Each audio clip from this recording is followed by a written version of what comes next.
artificial. Um tema vasto e vou tentar usar o meu poder de síntese para não exceder os 15 minutos. Mas gostava talvez, antes de falar no estado atual e nas aplicações atuais, de colocar um bocadinho um contexto histórico e mostrar que a inteligência artificial não é realmente, em termos globais, uma coisa assim tão nova como isso tudo, mas sim uma evolução, uma relativa continuidade que já tem bastante tempo. A primeira e a segunda revolução industriais, que ocorreram a primeira há cerca de 250 anos, substituíram basicamente a força física humana e dos animais por força mecânica. Primeiro a máquina a vapor, e depois o motor elétrico e as tecnologias baseadas na eletricidade substituíram essencialmente a força física, a força humana, substituindo o homem em muitas coisas que exigiam força física. A segunda foi para além disso, com alterações, com inovações nas comunicações e nos transportes, mas a primeira foi essencialmente. A terceira e a quarta, portanto a terceira que ocorreu começou na década de 60 com os computadores, e a quarta, que estamos de alguma maneira a começar agora, substitui essencialmente o trabalho intelectual. E portanto há aqui uma progressão de substituir esforço humano, primeiro físico, depois intelectual, por inteligência. Não é? No segundo caso por inteligência, no primeiro caso por força. Os computadores são muito antigos. A primeira referência à palavra computador, em inglês, aconteceu em 1613, no século XVII. E referia-se a uma pessoa, as pessoas que faziam cálculos. E, de facto, ao longo de séculos existiu e foi muito usada a palavra computador, que eram, basicamente, pessoas que eram empregadas para fazer contas em astronomia, em meteorologia, em matemática, hidrologia, balística, estatística, física e talvez o projeto mais conhecido, que todos vocês conhecem, o projeto da bomba nuclear, o projeto Manhattan, que empregou centenas de computadores. Era uma profissão bastante conveniente, muitos dos casos trabalhava-se de casa, as pessoas, geralmente senhoras, recebiam em casa envelopes com as contas a fazer, faziam as contas durante semanas ou meses, devolviam as contas por envelope, portanto era um processo um bocadinho diferente dos computadores atuais. Até havia um sindicato, nos Estados Unidos chegou em 1900, no princípio do século XX, existiu o Mathematical Tables Committee, que era o sindicato dos computadores, o sindicato das pessoas que trabalhavam nesta área. Foram pessoas que realmente foram para o desemprego com a terceira revolução industrial, com a criação dos computadores.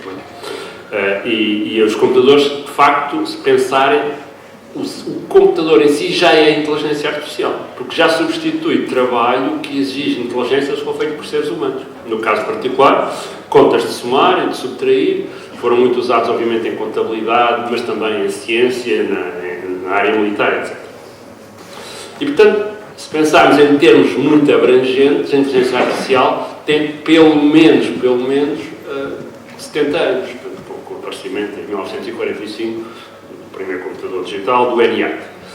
Mas a inteligência artificial tem uma característica curiosa, que é, sempre que se descobre uma maneira de fazer as coisas, deixa de se chamar inteligência artificial, porque é simplesmente um algoritmo ou um método. Isto já aconteceu dezenas de vezes. Portanto, problemas que estavam em aberto e que eram consideradas coisas importantes na inteligência artificial, como, por exemplo, jogar xadrez ao nível de um campeão do mundo, ou demonstrar um teorema matemático, quando foram resolvidos, agora já ninguém liga muito a isso. Portanto, não é bem inteligência artificial, não pensamos muito, embora realmente seja e tenha sido desenvolvido por investigadores de inteligência artificial. Bom, isto, portanto, para dizer que porque é que temos agora um grande interesse na inteligência artificial, porque é que aparece, não é a primeira vez já agora que aparece nas bocas do mundo e nos jornais. Já houve vários grandes entusiastas pela inteligência artificial, a maior parte deles vieram a decair no tempo, quando as pessoas se habituaram à ideia, mas existe de facto agora um grande entusiasmo. Ao longo destes anos, a inteligência artificial desenvolveu muitas tecnologias extremamente importantes que nós usamos todos os dias. Por exemplo, a procura de soluções, por exemplo, quando usamos o Google Maps e procuramos o caminho de um sítio para o outro, o caminho mais curto num grafo, é um algoritmo muito próximo, se não exatamente, na área de inteligência artificial. E não pensamos que aquilo seja inteligência artificial. Quando usamos um sistema a fazer planeamento de horários ou de atribuição de tripulações a comboios e a aviões, é claramente um sistema da área de inteligência artificial, e há uma empresa portuguesa, a Cisco, que desenvolve a sua idade exatamente nesta área. Mas o que é que há de diferente agora? O que é que há de diferente essencialmente na última década, relativamente às 6 décadas que a precederam? E porque é que há alguma coisa de algo que justifique este entusiasmo que temos agora? a meu ver, tem a ver com a resolução do chamado paradoxo de Moravec. O paradoxo de Moravec foi assim, designado por um investigador da área, de robótica, que constatou basicamente o seguinte: coisas que são muito simples para nós fazer são extremamente difíceis ou impossíveis de fazer por sistemas de inteligência artificial e vice-versa.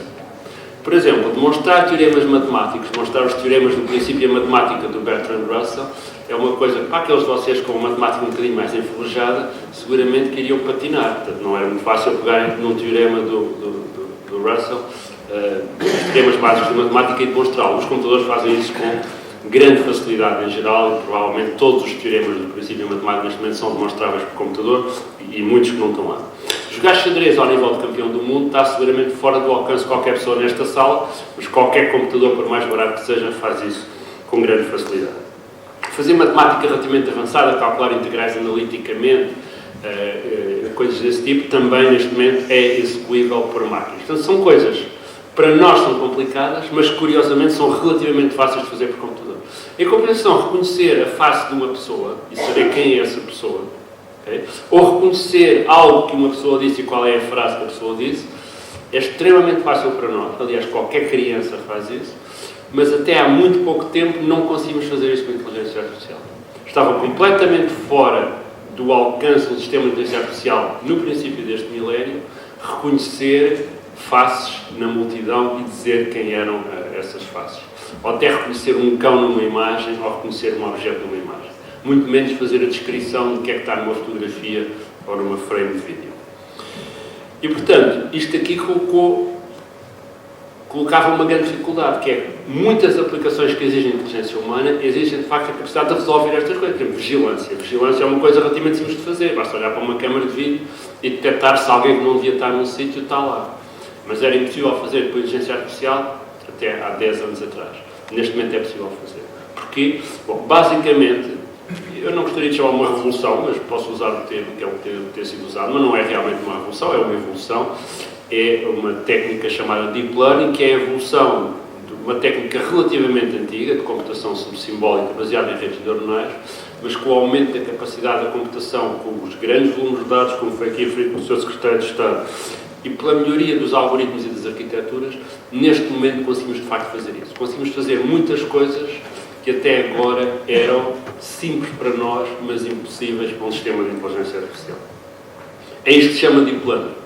É isto que tem causado grande parte do interesse da inteligência artificial nos dias que correm, e é isto que, de facto, tem aberto o campo a especulações numerosas sobre o futuro da inteligência artificial, que, aliás, já aconteceram na década de 60 e depois tornaram a acontecer na década de 80 e provavelmente tornarão a acontecer no futuro. Bom, quando eu coloco em conjunto todas estas tecnologias, quer as mais tradicionais, foram desenvolvidas ao longo de décadas de procura, otimização, planeamento, raciocínio e representação do conhecimento, que resolviam de uma maneira extremamente eficiente e melhor do que qualquer ser humano problemas de planeamento, de alocação de recursos, tudo provavelmente exige otimização, manipulação de símbolos, cálculos matemáticos, etc. Quando eu coloco essas tecnologias junto com as tecnologias de Deep Learning que resolvem esses problemas que eu referi agora, que eram muito difíceis até agora, e junto isto tudo com a grande capacidade computacional e a enorme capacidade de integrar dados que vêm de todas as fontes, eu chego de facto a um potencial significativo para a inteligência artificial, que de facto justifica que neste momento as maiores empresas do mundo que valem um bilhão português, portanto um milhão de milhões de dólares, ou seja, 1 trilhão em inglês de dólares, todas estas empresas são empresas que focam a sua atividade na inteligência artificial. A Google, a Amazon, a Apple, mas também a Microsoft, seguramente o Facebook. E, portanto, é claro que a inteligência artificial, quando eu coloco tudo isto junto, tem um enorme impacto económico. E é claro que os países não podem ignorar este impacto económico, e é por isso que a inteligência artificial, designação que, aliás, neste momento é tão vasta que cobre algumas coisas que tradicionalmente não eram vistas como inteligência artificial, mas isso é irrelevante. É por isso que colocar inteligência nos sistemas é fundamental para as empresas, para as organizações e para os países. E com isto chegamos ao que provavelmente não tinham pedido para falar, que era que aplicações é que tem, que aplicações é que a inteligência artificial pode ter no mundo atual, nas empresas, na sociedade, no Estado. Bom, são muitas, já ouviram falar aqui de várias, também conhecem muitas, todos vocês têm lido, portanto eu serei relativamente conciso nesta parte, mas eu parti isto em duas grandes áreas que acho que ajuda a sistematizar um bocadinho. A primeira é normalmente chamada Data Science. Exploração de dados, Analytics, Big Data, Data Mining, são tudo nomes mais ou menos equivalentes para a ideia de que se eu colecionar, organizar, sistematizar e explorar devidamente os dados que tenho, posso extrair daí valor económico, ou valor social ou logístico, mas também faz valor económico no sentido lato. Isto tem, obviamente, enormes aplicações em marketing, em cross-selling, em upselling, em tudo o que seja relação com o cliente ou com o cidadão. E, para dizer a verdade, provavelmente 80% a 90% do valor da inteligência artificial neste momento, e o valor dessas grandes empresas que eu acabei de referir, deve-se exatamente à sua capacidade de fazer marketing e à sua capacidade de identificar os interesses do consumidor com base nos padrões de comportamento do consumidor. Mas tem muitas outras aplicações, a ideia da exploração de dados. Otimização de processos industriais, logísticos, transporte, etc. Muitas vezes se chama indústria 4.0, às vezes confunde-se um bocadinho a indústria 4.0 com a quarta revolução industrial, mas eu gosto de ter esta visão um bocadinho mais específica da indústria 4.0, que é basicamente a otimização de processos. Muitas aplicações em ciência, neste momento não se faz ciência sem integração de dados. Em política, não se faz política sem integração de dados, e, se preferirem, não se faz política sem a manipulação de eleições, que é um mecanismo inevitável. Em finanças, obviamente, a integração de dados para prever a evolução de séries financeiras. Em transportes, a otimização, o transporte inteligente, a mobilidade inteligente está cada vez mais dependente da integração de dados. Em energia, paradoxalmente, a energia deixou de ser um problema da geração bruta de energia utilizável. Aliás, a energia não se gera, diria uma professora de física, a energia apenas se transforma, mas aqui para uma audiência mais generalista podemos falar na geração de energia. E, portanto, o problema da geração de energia agora não é só a geração de energia, ou até nem é tanto a geração de energia. É a utilização inteligente da energia, é a distribuição da energia, a integração de microgeração, são as chamadas smart grids, que na prática é colocar inteligência na rede elétrica e saber onde é que a energia é gerada, onde é que é consumida, aqui onde é precisada. E seguramente a segurança dos cidadãos.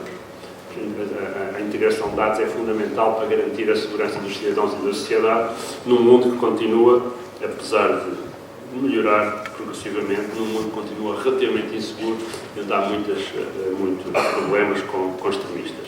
Aqui é preciso dizer que há aqui um binómio complicado, eu não vou debruçar aqui.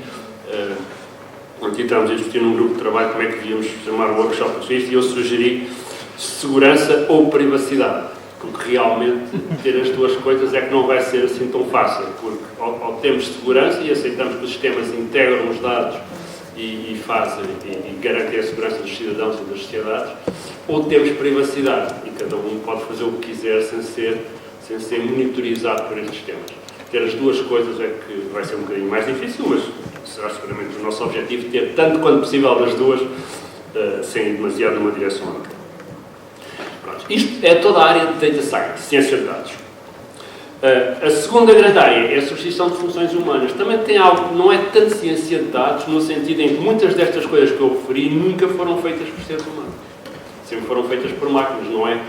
Não havia, antes de existir a inteligência artificial, não havia uma pessoa a ver as redes sociais, a ver quais eram as coisas que nós gostávamos nas redes sociais. Até porque não havia redes sociais, mas mesmo que houvesse, não era prático. Mas a inteligência artificial, de facto, permite também substituir funções de empregos, funções desempenhadas por pessoas. Por exemplo, relações com o cliente, em call centers, é uma área que tem vai ter um enorme desenvolvimento nos próximos anos.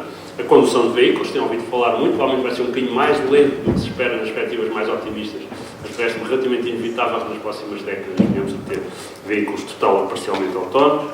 Assistentes pessoais, que vão evoluir dos atuais, que são relativamente rupestres. Na área legal, há muitas empresas da área legal que neste momento oferecem serviços de inteligência artificial para a área legal, para a análise de contratos, análise de caso, de legislação, due diligence. Na área médica, a área do diagnóstico está extremamente sensível à automatização, porque é basicamente resulta da integração de dados, se quiserem, mas é a consideração de dados. Portanto, toda a área do diagnóstico, em particular, diagnóstico médico, radiologistas, cardiologistas, neurologistas, toda essa área, cada dia saem dezenas de artigos mostrando que a inteligência artificial pode melhorar cada um desses casos específicos, e também na área do tratamento e da oncologia. Na área do ensino, podemos pensar que a área do ensino ainda não foi muito afetada pela inteligência artificial. Mas devo dizer-vos que os meus alunos de informática, neste momento, aprendem de maneira totalmente diferente da maneira que eu aprendi. Eles não pegam num livro e leem um livro. Eles começam a trabalhar e, quando têm uma dúvida, vão ao Google e perguntam como é que se faz isto, qual é o erro, etc, etc. E, portanto, se quiserem, o Google provavelmente ensina 80% do que estes alunos sabem, que é uma coisa um bocadinho esquisita, mas é a verdade. Neste momento, programa-se e trabalha-se em programação de maneira completamente diferente da que se trabalhava há 20 ou 30 anos. Na área dos mídias, neste momento a escrita de artigos já pode ser feita e é em grande parte feita por sistemas automáticos. Vocês é que não sabem quais são os artigos que são feitos por sistemas automáticos e não, mas muitos dos artigos, especialmente mais repetitivos, na área do desporto, na área da economia, etc., são muitas vezes escritos automaticamente ou semi-automaticamente por robôs, e os que não são é só porque ainda não houve suficiente intenção nessa área. Curiosamente, também atores e locutores televisivos também são, neste momento, começam a ser substituídos em alguns sítios por sistemas de inteligência artificial, e seguramente todos os sistemas de interação com o cidadão. E, portanto, como veem, as áreas de aplicações são de facto muitas. Qual é a conclusão disto tudo? Bom, esta progressão da tecnologia, que começou realmente há cerca de 250 anos e tem vindo num crescendo até agora, substituindo primeiro o trabalho físico, o esforço físico, depois o esforço intelectual, vai seguramente continuar.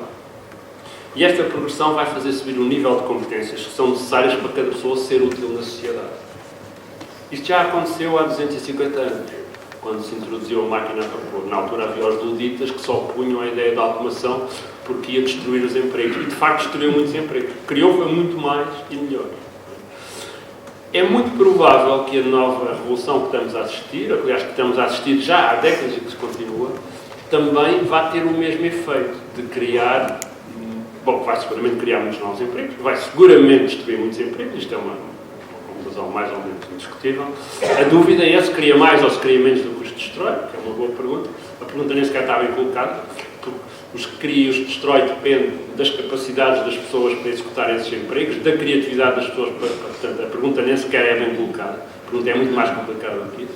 Realmente, o que é importante percebermos, e foi aqui referido também pelo Sr. Secretário de Estado, é que a sociedade, os cidadãos têm de ser muito mais educados e muito mais competentes nestas áreas, e em todas as áreas em geral, para serem produtivos. Porque os trabalhos rotineiros vão desaparecer. E se alguns trabalhos rotineiros vão manter, por exemplo, se calhar a limpeza das ruas ou servir à mesa, provavelmente é possível que se mantenham durante muito tempo. Não é prático fazê-los por robôs, têm pouco valor acrescentado, são coisas complicadas.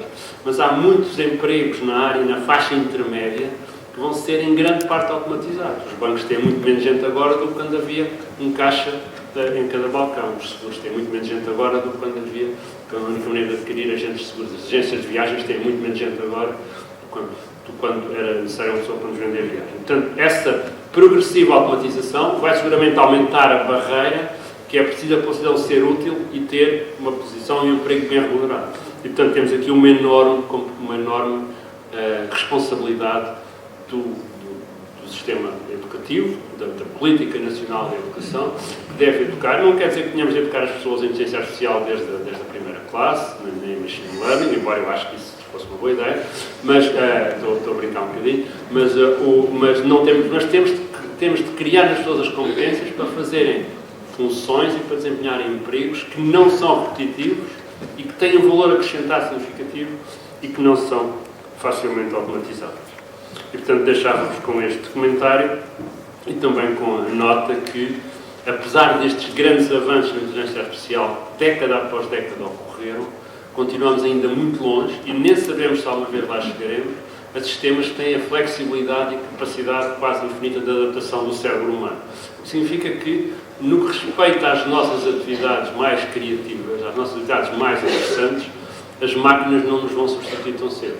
quando às vezes falo em escolas secundárias e perguntam-me que emprego é que eu devo escolher. Digo, pá, escolhe um emprego que não seja aborrecido. Se for aborrecido, não só te aborreces, como vais ficar desempregado em breve. Muito obrigado.